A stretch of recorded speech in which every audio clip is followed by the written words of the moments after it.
ఇప్పుడు మీకు వర్క్ అనేది ప్రతిరోజు లేకుండా ఉన్న రోజు 3 రోజులు లేదంటే 2 రోజుల పని ఒకే రోజు చేయవలసి వస్తే ఖచ్చితంగా చేస్తారు. ఎందుకు అంటే మళ్ళీ వర్క్ వస్తుందో లేదో తెలీదు కాబట్టి. చేవెళ్ల హైవే రూట్లో జరిగిన బస్ యాక్సిడెంట్కి సంబంధించి ఓవర్ స్పీడ్ అనేది చాలా క్లారిటీగా తెలుస్తుంది. ఎందుకు అంటే ఇక్కడ మనకి వినిపించిన 2 వర్షన్స్లో ఒకటి బైక్ని తప్పించబోయి లారీ బస్సుని ఢీకొట్టింది అని, మరొకటి రోడ్డు మీద ఒక పెద్ద గుంతని తప్పించబోయి ఈ యాక్సిడెంట్ జరిగింది అని. అయితే రెండిటిలో ఏదైనా కావచ్చు, ఈ యాక్సిడెంట్కి సంబంధించి మనకి కనిపించేది ప్రధానంగా ఓవర్ స్పీడ్. ఎందుకు అంటే వెహికల్ని బ్రేక్ వేసి కంట్రోల్ చేయలేనంతగా మరొక వెహికల్ని ఢీకొట్టింది అంటే అది కేవలం ఓవర్ స్పీడ్లో డ్రైవ్ చేయడమే కారణం అవుతుంది. అసలు ఈ ఓవర్ స్పీడ్కి కారణం ఏమిటి అంటే నేను ఓవర్ స్పీడ్కి సంబంధించి చిన్న ఎగ్జాంపుల్ చెప్తాను.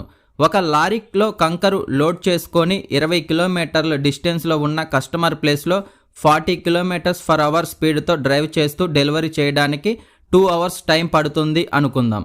అయితే ఇలాంటి లారీస్ లోడు కస్టమర్ ప్లేస్కి 4 డెలివరీ చేయాలి. 4 trips డెలివరీ చేయడానికి పట్టే సమయం 8 hours. అయితే అన్నిసార్లు కస్టమర్ డెస్టినేషన్ 20 కిలోమీటర్లు ఉండదు కదా, కొన్నిసార్లు 30 to 40 kilometers డెస్టినేషన్ ఆర్డర్స్ కూడా వస్తాయి. మరి అలాంటప్పుడు డ్రైవర్ 8 hours లో 4 trips ఎలా డెలివరీ చేస్తాడు? కొన్నిసార్లు 30 to 40 kilometers డెస్టినేషన్ ఆర్డర్స్ కూడా వస్తాయి. మరి అలాంటప్పుడు డ్రైవర్ 8 hours లో 4 trips డెలివరీ చేయగలడా? ఇక్కడ 8 hours మాత్రమే అని ఎందుకంటున్నా అంటే 10 tons కంటే ఎక్కువ ట్రాన్స్పోర్ట్ చేసే వెహికల్స్కి నైట్ 11 to మార్నింగ్ 7 వరకు మాత్రమే పర్మిషన్ ఉంటుంది. సో ఇప్పుడు లారీ డ్రైవర్కి ప్రతి ట్రిప్కి 500 వస్తుంది అనుకుందాం. 4 trips వేస్తే 2000 వస్తాయి. ఇక్కడ సమస్య ఏమిటి అంటే ప్రతిరోజు ట్రిప్స్ ఉండవు, వచ్చినప్పుడే వచ్చినన్ని ట్రిప్స్ కంప్లీట్ చేయాలి. సో అందుకే లారీ డ్రైవర్ చాలా ఫాస్ట్గా అన్లోడ్ చేసి తిరిగి మళ్ళీ ఫాస్ట్గా వచ్చి లోడింగ్ చేసుకొని వెళ్ళాలి అని ట్రై చేస్తాడు.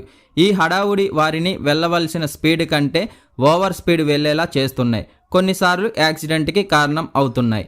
ఈ వీడియో నచ్చితే లైక్ చేసి మరిన్ని బెస్ట్ టాపిక్స్ కోసం మన ఛానల్ని సబ్స్క్రైబ్ చేసుకోండి. Thanks for watching.